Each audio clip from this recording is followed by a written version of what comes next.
So at the making of this video, the Memphis Grizzlies have just won Game 1 of the first round versus the Utah Jazz. And I should let it be known that Donovan Mitchell did not play in this game, but nonetheless, Utah was definitely favored to win this game with or without Donovan Mitchell, and Memphis straight out came out to ball. And most people were predicting either a sweep or a gentleman sweep in the series, but I actually disagreed with most people. I didn't make a video on this series because I was lazy, but I honestly believe that the Memphis Grizzlies can make this a competitive series, and in today's game they showed why. So today's video, I'll be giving some reasons to why I believe the Memphis Grizzlies might just be able to pull off the upset and defeat the Utah Jazz. But before we get into the video, I ask you to drop a like on this video as it does help my channel grow. Subscribe to my channel if you want weekly NBA content, and to reach my goal of 1,000 subscribers. I'm really close, and comment on this video, start a conversation with me as I actually do respond to all of my comments, and play that intro.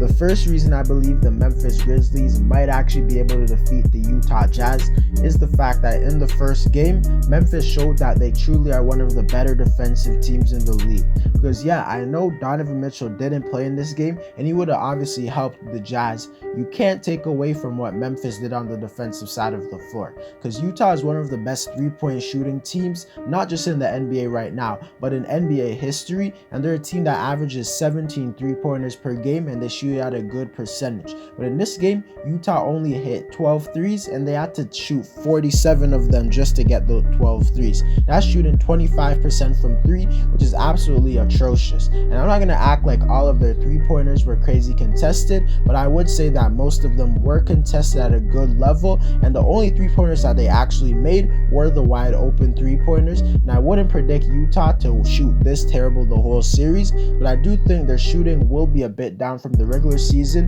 due to the added pressure of the playoffs, as well as Memphis being such a good defensive team.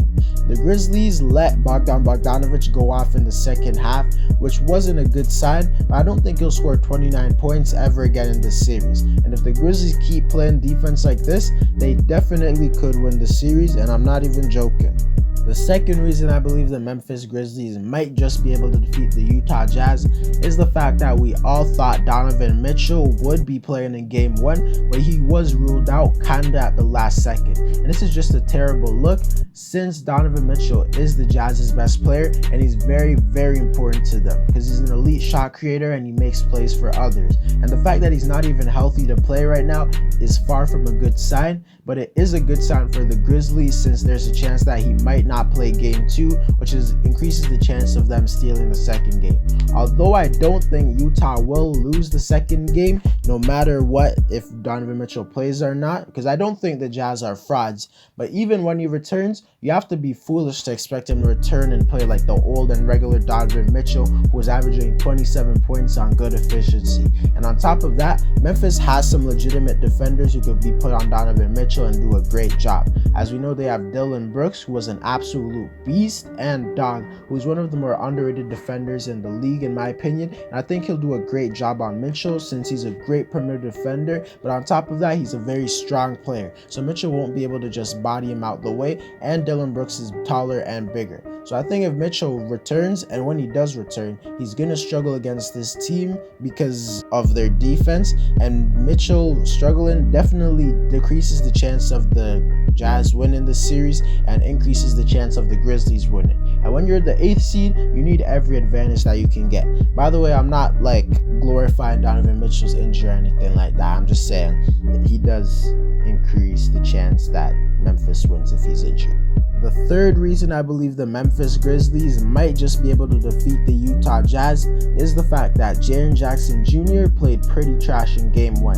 And you might be thinking, if he played trash, how is that possibly a good thing for the Grizzlies? And it's both a good thing and a bad thing. Because in my opinion, I think Jaren Jackson is the second best player on the Grizzlies when he's fully healthy. But right now I would say Jonas Valanciunas or Dillon Brooks is. But nonetheless, he's a very important player to this team, and he's usually a guy who could score 16 to 18 points, maybe even 20 points on certain nights. But in the first game, he only had 7 points, and I have faith in him to assume that he won't play that trash the rest of the series. So the fact that that they were able to win this game when their third or fourth best player on the team was playing absolutely horrible is a positive sign, since it shows that if he plays well, they can be even better than they were today. The fourth reason I believe the Memphis Grizzlies might just be able to defeat the Utah Jazz is the fact that going into this postseason, I honestly didn't know what to expect from Ja Morant and Dillon Brooks, since Ja is a player who can somewhat be easily game planned for since he isn't a great outside shooter, and I thought since he's a smaller guard, he can't just body everyone to the rim, and I thought that going against the best defense in the Western Conference right now, he would struggle. And Dillon Brooks, as many Memphis Grizzlies fans will tell you, is a very inconsistent player who sometimes looks like an all-star and some nights he looks like a below average player. So I was hesitant on whether or not I thought they could play good, especially since Utah has a top 5 defense in the league and they're filled with a bunch of good and solid defenders. But Brooks and Morant has shown me that they can and will play great in the postseason. Because if you remember in that game versus the Spurs, they both stepped out for their team and they both did what they needed to win. And in that game versus Golden State, especially Ja Morant played well and Dillon Brooks played excellent defense to win the game. And in this first game against the Jazz, they both were absolutely amazing, as Brooks had 31 points and he was the biggest reason the Jazz lost this game, and he was hitting big and timely shots when the Grizzlies needed it, and Ja Morant closed the game out, scoring 26 points. And I honestly think they will both have a really good series, which will definitely increase the chance of them winning, because if those two don't have a big series, Memphis has a 0% chance of winning this series if we're keeping it a buck. The fifth and final reason I believe the Memphis Grizzlies might be able to defeat the Utah Jazz is the fact that in the first game, the Grizzlies shot a significantly less amount of free throws than Utah did, as the Jazz shot 33 free throws and Memphis only shot 21. Memphis only made 15 of their free throws and Utah hit 29. That's a 14-point difference, and if the free throws were a bit more close, Memphis could have won in a blowout.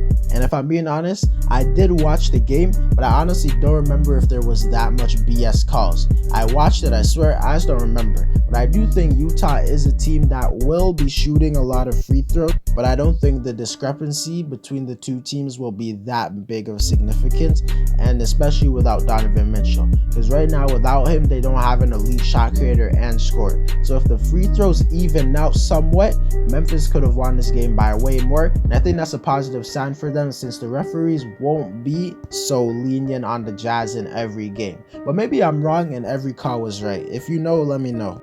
But to conclude the video, although I really like this Grizzlies team, I do have the Utah Jazz winning this series in 6 games. But if Donovan Mitchell doesn't come back in the next 2 games, I could honestly see it going to 7 games. But I just don't think Utah's going to lose to the Grizzlies. And I don't know if Memphis's offense can keep up with the Jazz's. And I think Memphis plays pretty good defense, but the Jazz will soon start hitting their shots. But I wouldn't mind seeing Memphis win the series, since I do like Ja Morant, Dillon Brooks, and just this whole team in general. I like their spirit, but I feel like if they were to face the Clippers, they would get absolutely crunched. And I don't really like the Clippers, but I feel like the Jazz at full health, can definitely beat the Clippers in a series. But we will see, and if the rest of the games are anything like the first game, this should be surprisingly a fun series to watch.